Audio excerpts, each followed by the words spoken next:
올여름 역대 최장 장마가 지속하면서 도심지 곳곳에 땅꺼짐 현상, 이른바 싱크홀이 발생해 시민들의 안전을 위협했습니다. 싱크홀은 대형 사고로도 이어질 수 있어 각별한 주의가 필요한데요. 오늘 날씨학 개론에서는 도심 속 블랙홀, 땅꺼짐 현상에 대해 알아보겠습니다. K웨더 반기성 센터장과 함께합니다. 어서 오세요. 네, 안녕하세요. 네.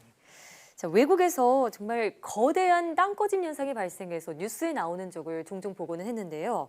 국내에서도 심상치 않게 땅꺼짐 현상이 발생하고는 합니다. 이른바 싱크홀이라고 부르죠. 어떤 걸 말하는 건가요? 일단 2018년 1월에 이제 지하안전법 시행에 따라서 도로 보장 표면에 발생한 단순 포트홀 네. 이걸 제외하고 면적이 1제곱미터 이상 또는 깊이가 1m 이상이거나 집안이 침하함으로 인해서 사망 실종자 또는 부상자가 발생한 경우 네. 이 경우만 싱크홀로 통계를 잡습니다. 예. 이제 많은 분들이요 이 싱크홀과 포트홀을 착각하고 있거든요. 네. 포트홀은 뭐냐면은 도로가 파손돼서 냄비처럼 구멍이 파인 곳을 말합니다. 예. 특히 이제 자동차 운전자들에게는 도로의 쥐레다라는 별명이 붙을 만큼 교통안전에 아주 치명적인 피해를 주는데요. 예. 이에 반해서 싱크홀은 느닷없이 거대한 구멍이 생겨서 건물이나 도로가 깊숙한 지하 공간으로 떨어지는 것을 말합니다. 네. 자, 국내에서도 이런 싱크홀이 발생하고 있는데 지난 8월 그 경기도 구리의 아파트 단지에서도 지름 10m 이상의 거대한 싱크홀이 생기면서 인근 전기와 가스, 물이 끊긴 적도 있었고요. 그리고 또 지난 9월에는 서울 금천구에서 5m의 싱크홀이 발생하면서 운행 중인 레미콘에 뒷바퀴가 빠지는 아찔한 사고도 있었습니다. 네. 자, 이런 싱크홀이 발생하는 원인 어떻게 볼 수 있을까요? 이렇게 이제 싱크홀이 발생하는 원인은 이제 크게 두 가지로 우리가 나눠볼 수가 있습니다. 첫 번째는 지하 안반이 오랜 세월에 걸쳐서 침식이 되면서 일어나는 지질적 원인이 있고요. 두 번째로는 많은 물을 지하 대수층에서 뽑아 올려 사용을 하게 되면서 지하에 공동, 그러니까 공간이 생기는 것이죠. 예. 이것으로 인해서 발생을 합니다. 먼저 첫 번째 지하 안반이 침식돼서 발생하는 싱크홀은 침식작용이 활발한 석회암에 생기기가 쉽습니다. 예. 예를 들어본다면 미국의 플로리다는 싱크홀이 아주 자주 발생하는 지역인데요. 지난 2013년 2월 플로리다주 세프너 지역에 갑자기 주택이 땅 밑으로 꺼지는 바람에 침실에서 자고 있었던 30대 남성이 구덩이로 떨어져 숨지는 사건이 있었어요. 예. 플로리다는 왜냐하면 이러한 그 기반암이라고 우리가 부르죠. 땅 밑에 있는 암석인데 이게 대부분 석회암입니다. 근데 석회암에서는 침식작용이 아주 쉽게 일어나죠. 예. 토양 속으로 스며든 물은 기반암을 침식하면서 그물처럼 연결된 동굴, 공동을 만듭니다. 그러다 보니까 플로리다 지면 아래에는 석회석 기반암이 있고 이 석회석 기반암은 그 위로 흐르는 물에 의해서 수백만 년 동안에 걸쳐서 녹아내리는 것이죠. 예. 이렇게 이제 구멍투성인 기반암을 카르스트 지형이라고 우리가 부르는데 전 세계 육지의 약 20%가 카르스트 지형입니다. 예. 이 모든 지역에서는 사실상 싱크홀이 발생할 위험이 있는 것이죠. 근데 이게 이제 눈으로 보면 지표면에서 보니까 단단한 암석 같아요. 근데 지하 공간은 곳에 따라 텅 비어 있게 되다 보니까 일정한 압력을 받게 되면 건물 등이 땅 속으로 떨어지게 되는 것이죠. 예. 그렇군요. 자, 그러니까 석회암이 지하수에 서서히 녹으면서 생긴 공간 때문에 땅이 갑자기 쑥 꺼져버리는 그런 게 하나의 원인이라고 말씀해 주셨고요. 또 지하수를 많이 사용해서도 싱크홀이 발생할 수 있다고 하셨는데 이건 어떤 원인인가요? 이거는 이제 먼저 대수층에 대해서 알아야만 합니다. 예. 지하수 과다 사용으로 인한 싱크홀 현상을 우리가 이제 그래 이해할 수가 있는데 대수층은 뭘 얘기하냐면은 물을 보유하고 있는 층을 말합니다. 그러니까 우리 지하 네. 땅 속에 물이 있는 층이 있거든요. 예. 이걸 대수층이라고 부릅니다. 네. 대수층은 땅 밑에서 물을 저장하는 공간으로 지하수의 통로 혹은 저수지로의 역할을 하고 있는데요. 수천 년에 걸쳐서 축적된 지하수들은 매년 눈과 비로 조금씩 채워져요. 예. 그런데 지금 뭐 세계적인 사막화라든가 가뭄 이런 것 때문에 물 사용량이 증가하면서 대수층에 있는 물을 뽑아 쓰기 시작을 했습니다. 예. 그러다 보니까 이제 특히 전 세계적으로 가뭄이 심한 지역에서는 무분별하게 지하수를 끌어쓰거든요. 네. 그러다 보니까 지하수가 빠르게 고갈되고 있는데요. 나사의 제트 추진 연구소 또 UC 어바인 대학이 2003년부터 2013년까지 세계 37개 대수층을 분석을 해봤습니다. 예. 그랬더니 전 세계의 주요 지하수가 고갈되고 있다라고 밝혔는데요. 네.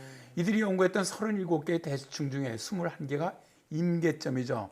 우리가 이제 이걸 티핑 포인트라고 하는데 네. 이걸 이미 넘어서 고갈이 진행되고 있고 13개 대수층은 고갈이 심각한 상태고 8개 대수층은 물의 자연적인 보충이 불가능할 정도다라고 네. 밝혔습니다. 그렇군요. 그러니까 물 사용량이 늘면서 대수층에 있는 지하수까지 끌어쓰다 보니까 지하수 고갈이 심각하다는 건데 그럼 이것과 땅 꺼짐 현상이 어떤 관계가 있는 건가요? 일단 지하수를 갖다 많이 뽑아 쓰게 되면 지하에 있는 수위가 낮아지게 되겠죠. 네. 그죠?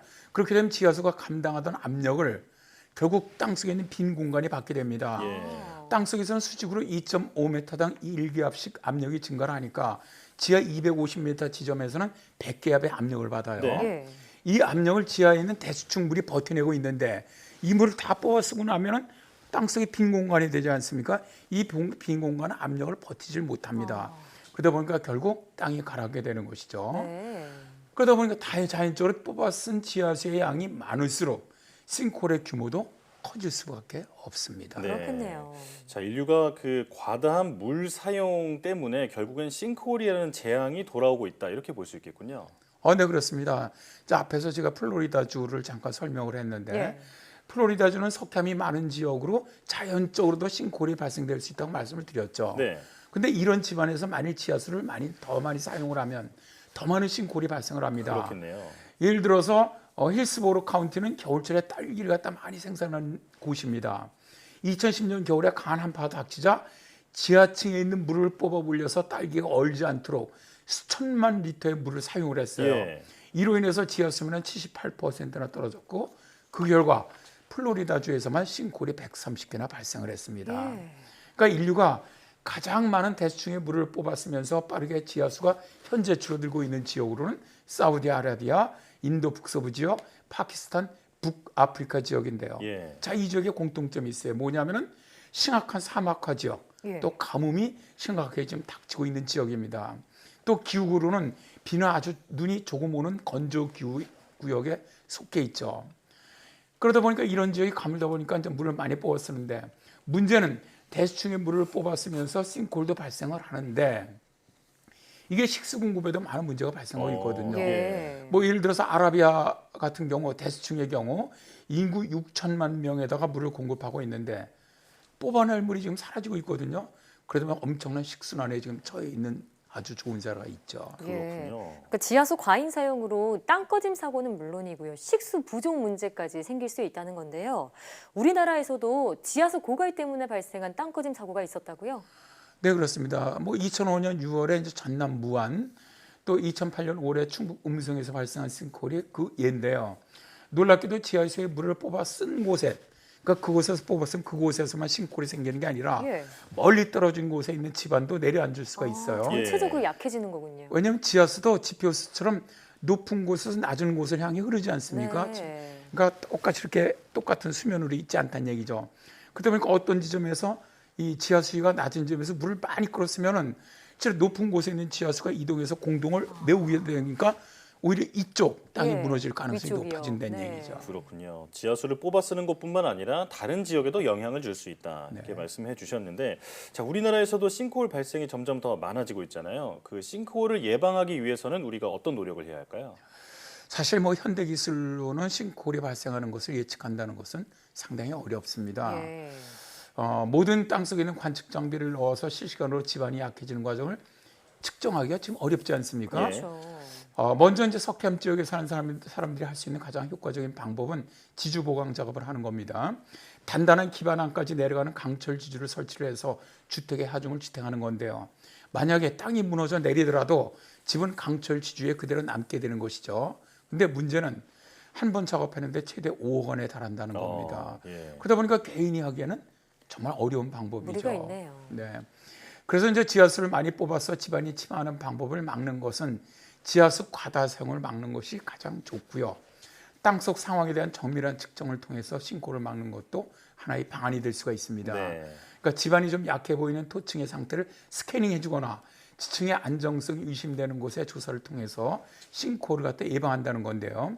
최근 같은 경우 뭐 레이더를 이용해서 시설 파괴 없이 지하의 매설물이라든가 강도 등을 측정할 수 있는 레이더2가 검사기도 있거든요. 예. 이런 것도 싱크홀 예방에 도움이 될 수가 있습니다. 예. 네. 앞서 말씀하셨다시피 개인이 이 땅 꺼짐 사고를 예방하는 건 정말 힘든 일이잖아요. 정부와 지자체가 나서서 좀 집안이 약한 지역들을 상시로 점검하는 게 필요하겠습니다. 기회도 반기성 센터장과 함께했습니다. 오늘 말씀 고맙습니다. 네, 고맙습니다.